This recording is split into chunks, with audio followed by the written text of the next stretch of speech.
자, 이제 예수님께서 제자들을 훈련시키시는 이 본격적인 현장에 이제 착 우리가 맞닥뜨렸습니다. 예수님은 제자들을 훈련시킴이 있어서 성경 말씀으로만 하시지는 않았습니다. 그저 성경 공부만 하고 같이 있는 것만으로 끝난다? 아니, 그렇게 하지는 않았어요.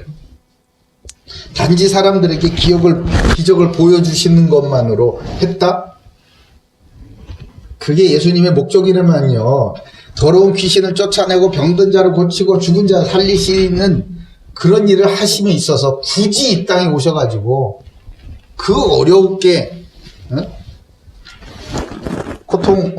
고생을 하시면서 그렇게 다니실 필요가 전혀 없죠. 그냥 저 높고 높은 보좌에 앉으셔서 말씀만 하시면 되는 것 아니겠어요? 근데 왜 그렇게 안 하셨는가? 그건 하나님의 방법이 아니기 때문에 그렇습니다. 죄에 빠진 인간을 구원하시는 하나님의 그 방법은요, 아들 예수를 보내셨어요. 그 몸으로 그리스도로서 영혼 구원의 사명을 감당하게 하신 것입니다. 몸으로 했다 이 말은요, 그의 삶으로 했다 이 말이에요. 매일매일의 현실에서 했다 이 말입니다. 그러니까 우리 신앙과 현실의 삶이 분리됐다, 이거는 애초서부터 잘못된 얘기예요. 뭔가 잘못되고 있다는 것을 빨리 감지하셔야 되는 겁니다. 예수님은 그의 몸으로 또한 교회를 세우셨죠. 그리고 제자들을 또한 훈련시키시고 보내셔서 영혼 구원을 위한 사명을 감당케 하셨습니다. 그것이 하나님께서 행하시는 영혼 구원의 방법이에요. 실제로 몸으로 가게 하시는 것. 그렇기 때문에 예수님은 하나님 아버지의 뜻을 따라서 제자들과 함께 동행하셨습니다. 사람이 수준이 맞아야 동행하는 것도 즐겁죠. 네? 수준이 맞았겠습니까? 무슨 말만 하면 못 알아듣고 답답한 소리하고, 이런 거 아닌가요? 막 이딴 소리나 하고. 정말 힘드셨을 거예요. 그러나 왜 그렇게 하셨죠? 참아가시면서 왜 그렇게 밀고 나가셨습니까? 하나님 아버지의 뜻이기 때문에 그렇습니다. 내 뜻대로 행하지 않고 아버지의 뜻대로 행하셨어요. 자, 그러면 이 제자들을 훈련시키는 그 하는 예수님의 방법, 그 내용들은 무엇이었을까요? 오늘 본문은 그것을 아주 잘 보여주고 계십니다. 자, 첫 번째입니다. 배척받으시는 예수님. 1절에서 6절을 보겠습니다. 1절에서 6절 같이 읽습니다. 시작. 예수께서 거기를 떠나사 고향으로 가시니 제자들도 따르니라. 안식일이 되어 회당에서 가르치시니 많은 사람이 듣고 놀라 이르되, 이 사람이 어디서 이런 것을 얻었느냐? 이 사람이 받은 지혜와 그 손으로 이루어지는 이런 권능이 어찌 됨이냐? 이 사람이 마리아의 아들 목수가 아니냐? 야고보와 요셉과 유다와 시몬의 형제가 아니냐? 그 너희들이 우리와 함께 여기 있지 아니하냐 하고 예수를 배척하니라. 예수께서 그들에게 이르시되, 선지자가 자기 고향과 자기 친척과 자기 집 외에는 존경을 받지 못함이 없느니라 하시며, 거기서는 아무 권능도 행하실 수 없어 다만 소수의 병자에게 안수하여 고치실 뿐이었고 그들이 믿지 않음을 이상히 여기셨더라. 아이고, 참. 사람들은 예수님께서 이런 말씀을, 놀라운 지혜의 말씀을 하시고 하나님 나라의 복음을 선포하시고 하나님의 그 신적인 권능을 행하심을 이상히 여겼죠. 근데 예수님은요, 이런 사람, 그럼에도 불구하고 믿지 않는 이 사람들을 이상히 여기셨어요. 어떻게 그래도 안 믿어? 어떻게 그래도 안 믿지? 여러분, 전도하다 보면 그런 거 있어요. 정말 나하고 친해. 나하고 정말 가까이 지내고요. 둘도 없는 사이야. 피를 나는 형제자매고 가족이에요. 그런데 어떻게 이걸 안 믿지? 애가 타죠. 이상하게 여기죠.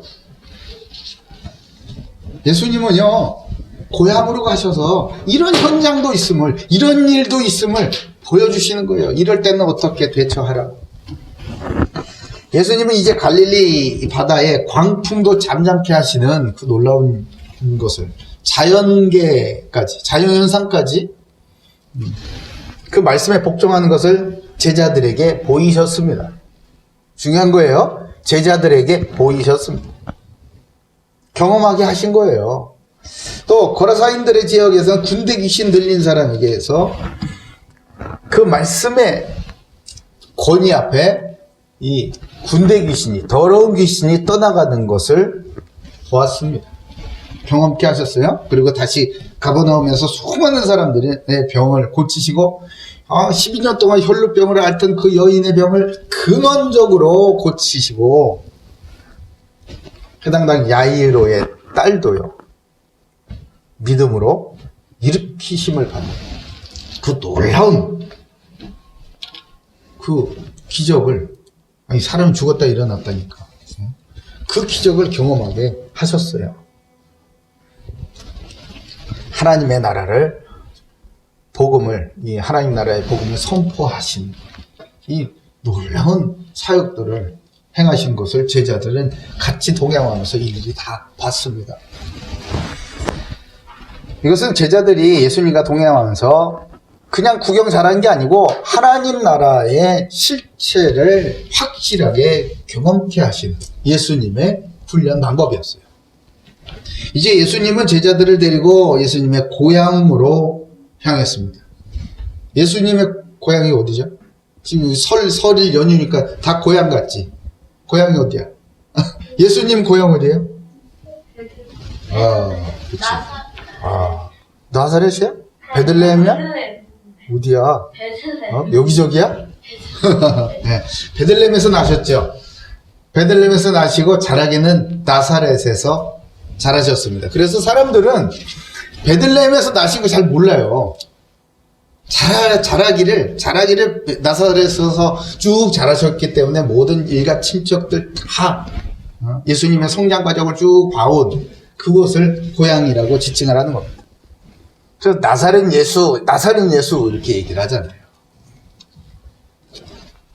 어쨌든 예수님을 자라신 그 집과 친척들은 다 나사렛에 있었기 때문에 이 본문에서 말하는 고향은 나사렛입니다. 그리고 예수님은 늘 그렇게 하셨듯이요, 나사렛에 가셔서도 안식일이 되자 회당에 가셨고요, 그곳에서 복음을 전파할 기회가 주어지시자 이제 회당에서 권능으로 병을 고치시고 치유하시고 행하시고 또 하나님의 나라를 힘있게 선포하셨습니다. 근데 말이에요, 도대체 왜 고향에서 배척을 받으셨을까? 궁금하지 않으세요? 이렇게 좋은 일 많이 하셨는데, 네? 왜 배척당했을까? 첫 번째는요, 예수님의 지혜와 권능에 대한 그 유대인들, 고향 사람들의 이 종교적인 시기심이 있었습니다. 예수님께서 권능으로 병든 자를 고치시고 말씀을 쫙 가르치셨잖아요.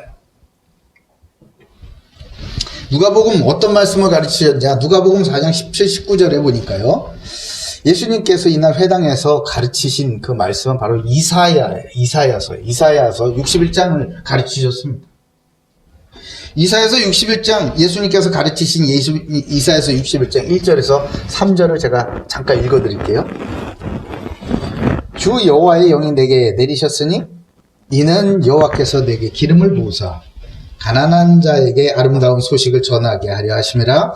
나를 보내사 마음이 상한 자를 고치며 포로된 자에게 자유를, 갇힌 자에게 노임을 선포하며 여호와의 은혜의 해와 우리 하나님의 보복의 날을 선포하여 모든 슬픈 자를 위로하되 무릇 시온에서 슬퍼하는 자에게 화관을 주어 그 죄를 대신하여 기쁨의 기름으로 그 슬픔을 대신하며 찬송의 옷으로 그 근심을 대신하시고 그들의 의의 나무 곧 여호와께서 심으신 그 영광을 나타낼 자라 일컬음을 받게 하려 하심이라. 아멘. 이 말씀을 쫙 읽으시고 이 설교를 하신 거예요. 설명을 해주신 거예요. 가르치셨어요. 곧 이사야 선지자를 통해서 계시한 이 기름 부음 받은 자, 하나님으로부터 보내심을 받은 자, 이것이 당신 유대인들이 그토록 기다리는 그 메시아 그리스도가 바로 예수다, 나다 라고 가르쳐 주신 거예요. 믿었을까 안 믿었을까? 여러분 믿으세요? 아멘. 아멘. 네. 근데 그렇게 가까이 지내고 예수님을 잘 아는 그 사람들은 안 믿었다는 거예요. 오히려 내가 제 코 흘리고 찌찌를 흘리고 막 다니면서 애들하고 막 장난치고 그런 거 다 봤는데 제가 뭘 알아, 제가. 이렇게 나온 거예요. 내가 성경을 봐도 저 예수보다는 더 많이 봤고, 내가 교회를 열심히 다녀도 저 예수보다는 더 많이 다녔고, 더 오래 다녔고, 네가 교회를 알아? 이렇게 나왔을 거예요. 네가 율법을 알아? 그런데 와서 감히 이사야서를 설명을 해? 그리고 그 기름 부음 받은 자가 자기를 가르치심을 이라고 얘기하는가? 너무 싫어했을 겁니다. 시기심. 사춘이 땅을 정하면 배가 아프다. 그게 무슨 말이에요? 사춘이 사니까 배가 아픈 거 아니에요? 내가 가까이 아는 사람, 내가 그 사람을 잘 아는데 그 사람이 잘 되면 이상하게 배가 아픈 거예요. 그런 심보가 여러분도 있나요? 예수님 믿고 치유받으시고 하래요. 나보다 늦게 믿은 사람이 더 신앙이 쭉쭉 잘 자랍니까? 배가 아프신가요? 아니요. 하나님의 놀라운 은혜임을 알고 찬양하고 내게도 저런 믿음을 달라고 기도하시기 바랍니다. 이들은 이 예수님을 뭐라고 불렀냐면요, 3절에 보니까 이 사람이 마리아의 아들 목수가 아니냐. 여러분, 굉장히 경멸적인 표현이에요. 멸시하는, 무시하는 그런 표현입니다. 네? 왜 아버지 요셉이 있는데 요셉의 아들 예수가 아니냐, 이렇게 얘기 안 하고 마리아의 아들 목수가 아니냐, 이렇게 불렀을까요? 그 예수에 대한 아주 선입견을, 그들이 가지고 있는 그 선입견을 그대로 나타내는 표현이에요. 이 표현은요, 마리아가 결혼하고 그 약혼을 하고 결혼 전에 임신을 하여서 낳아서 기른 아이라는 것을 이 사람들은 알고 있습니다. 성령으로 잉태한 것은 이 사람들은 모르죠. 그러나 결혼 전에 낳아서, 임신하여서 낳아서 길러서 자란 아이가 저 예수라는 것을 알고 있어요. 그렇기 때문에 저 마리아가 결혼 전에 임신하여 낳은 사생아, 그것도 직업도 천박한 목수라는 것을 알고 있었어요. 고향 사람들이 항상 보는 예수의 또한 이 친형들, 누이들, 하루하루 그냥 생업을 하면서 생활인의 삶을 살아가는 저런 평범한, 다른 사람들과 전혀 다를 바가 없는 사람임을 이 사람들은 알고 있었습니다. 이 사람들이 알고 있는 게 이게 맞나요? 팩트지, 팩트잖아. 팩트잖아요, 팩트. 요즘 유행하는 팩트에 근거해서 말을 하고 있잖아요. 근데 맞나요? 이 사람들은 육체적으로만 알고 있을 뿐이죠. 팩트만 알고 있지만 이들이 모르는 것은요, 진리, 트루스를 모르는 겁니다. 영적으로는 정말 무지한 거예요. 예수님만 그랬습니까? 다윗도 그랬죠. 다윗도 그랬죠. 그의 아버지 이새와 그의 형들은요, 이 다윗의 진면목을 알아보지 못했습니다. 아버지라는 분께서 다윗의 아버지 이름 이새지 이새. 사무엘상 16장 11절에 보니까 이 다윗의 아버지 이새가 이 다윗에 대해서 얼마나 전혀 기대를 안 하고 있는지를 그대로 볼 수 있어요. 또 사무엘이 이새에게 이르되 내 아들들이 다 여기 있느냐? 이새가 이르되 아직 막내가 남긴 했는데, 왜냐하면 그 형들을 하나하나 이렇게 데리고 왔는데 사무엘이 아니라고 그랬거든요. 하나님께서 알려주셨어요. 이 사람은 아니다. 기름 부어야 될 자가 아니야 알려주셨어요. 그런데 하나 아직 남아있다는 거예요. 이게 다냐? 아니, 남아있다는 거예요. 그런데 이 어디 있습니까? 그는 양을 지키나이다. 걔는 부르지도 않았어요. 걔는 볼 것도 없습니다. 저기 이 중요한 순간에 저 양이나 좀 지켜야 되기 때문에 부르지도 않았어요. 걔는 볼 것도 없어요. 라고 한 거죠. 그러나 사무엘은 이새에게 이르되 사람을 보내어 그를 데려오라고 하였습니다. 그가 여기 오기까지 우리는 식사 자리에 앉지 아니하겠노라. 사무엘은 알고 있었죠. 그러나 그 아버지는 모르고 있었습니다. 모르니까 이렇게 함부로 대하는 거예요. 함부로 말을 하는 거예요. 그의 형들 또한 어땠습니까? 골리앗 앞에서 모욕을 당한 하나님의 군대가 모욕을 당하고 있는데, 어린 다윗이 양을 치다가 아버지 심부름으로 이제 전쟁터에 갔잖아요. 그러니까 그 모욕당하는 모습을 봤어요. 형들이 꼼짝도 못하고, 그 잘난 형들이 꼼짝도 못하고 수모를 당하고 그대로 서 있는, 벌벌 떨고 있는 그 모습을 봤습니다. 그리고 다윗을 본 그 형, 그것도 제일 큰 형 엘리압이 뭐라고 그럽니까? 사무엘상 17장 28절에 다윗이 사람들에게 하는 말을 들었습니다. 그가 다윗에게 노를 바라며 화를 낸 거예요. 이르되 내가 어찌하여 이리로 내려왔느냐?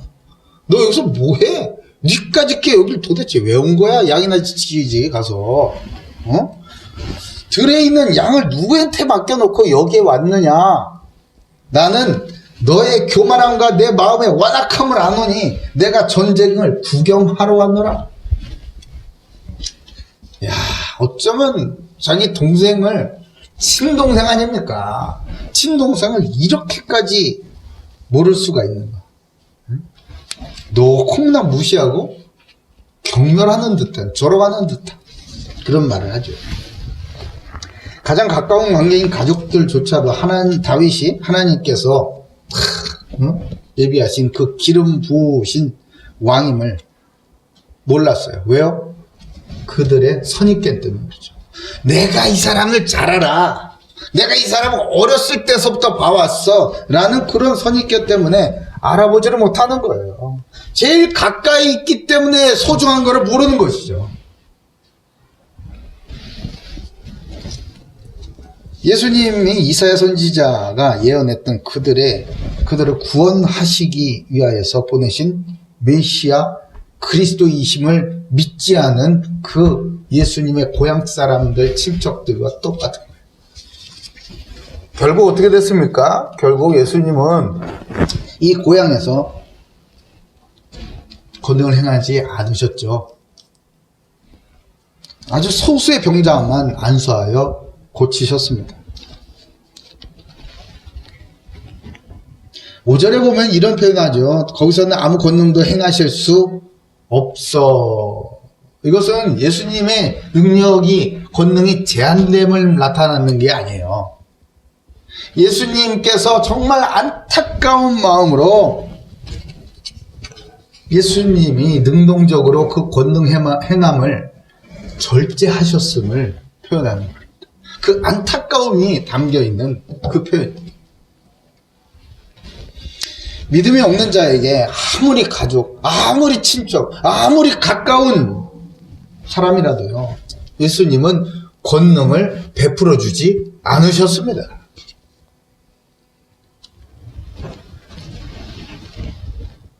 예수님을 자신의 그리스도로 그리고 주인으로 영접하지 않고 배척한 그 사람들, 팩트는 사실, 팩트는 알지만 영적인 무지하면서 벗어나지 못하고 있는 그 사람들, 불신앙하는 그 사람들에게는요, 예수님께서 그 권능과 지혜를 베풀어 주시지 않으셨어요. 예수님에 대한 이 육체적인 선입견과 종교적 시기심은요, 그들을 불신앙으로 이끌게 된 것입니다. 결국 소수에는 예수님의 고향 친척 가족 중에 아무런 능력도 기적도 경험할 수 없었습니다. 예수님과 오랫동안 30년을 같이 살았잖아. 예? 그랬음에도 불구하고 예수님이 행하시는 기적 한 번을 맛보지 못하는 거예요. 교회를 오래 다녔는데 내게 정말 하나님의 권능을 맛보는 그런 경험조차 한 번도 없는 거예요. 이런 안타까운 일이 있나? 예? 그러면서 예수님은 이상히 여기셨죠. 어떻게 그럴 수가 있지? 어떻게 안 믿을 수가 있는가? 이상히 여겼습니다. 그리고 그 고향 마을을 떠나서 다른 마을로 향하셨고, 향하신 모든 마을을 두루두루 다니시면서 예수님의 그 권능과 하나님 나라의 복음을 선포하시고 가르치시고 병을 고치셨어요. 안타까워. 너무 안타까워. 너무너무 안타까워. 예수님을 처음 본 사람들, 이 사람들은요, 권능도 경험하고, 병도 고치고, 복음도 듣고, 막, 참. 근데 정작 예수님과 가까이 지냈던 이 사람들은 맛을 못 보는, 아이고. 예수님에 대한 믿음이 없는 그런 인간적인 경험에 의한 그 자기 수준의 지식, 이런 것들은요, 예수님의 그 고향 사람들, 친척들을요, 그냥 아무런 권능이 역사하지 않는 종교인으로 전락시키고가 말았습니다. 교회만 왔다 갔다 하는 그런 사람 있잖아, 왜? 예수님의 관심은 우리의 배경이나 우리의 과거에 있지 않아요. 예수님의 관심은 현재입니다. 현재에 우리가 믿음이 있느냐, 이 사람에게 믿음이 있느냐, 바로 거기에 있는 거예요. 얼마나 성경을 많이 읽었고, 얼마나 교회를 열심히 다니고, 내가 교회를 얼마나 오랫동안 다녔고, 이런 게 아니고요. 전혀 아니고, 지금 내게 주신 하나님의 말씀을 나는 믿는다, 안 믿는다, 여기에 있는 것입니다. 혹시 나에게 예수님께서 행하시는 놀라운 기적과 같은 그런 일, 야, 이런 하나님께서 하셨다, 예수님께서 나를 일으키셨다, 이런 일이 전혀 없습니까? 그런 일 본 적이 없으세요? 예수님께서 선포하시는 하나님의 나라의 복음이 내게 임하고 있는 그런 경험이 없으십니까? 예수님은 지금도 일하고 계시는데, 나의 선입견이나 나의 경험이나 그런 세상의 지식으로 인해서 예수님께서 행하시는 권능과 하나님 나라의 복음을 맛보지 못한 사람들, 혹시 우리 교회에 있다면 자신의 믿음을 점검해야겠습니다. 사랑하는 고대교회 모든 가족들은요, 나의 가정과 나의 삶의 현장에 대한 그런 부정적인 선입견, 딱 내 수준의 생각들, 편견, 이런 것들 다 버리고요, 오직 믿음으로 예수님께서 행하시는 놀라운 권능과 지혜를 경험하는 은혜가 있기를 주님의 이름으로 축복합니다. 아멘.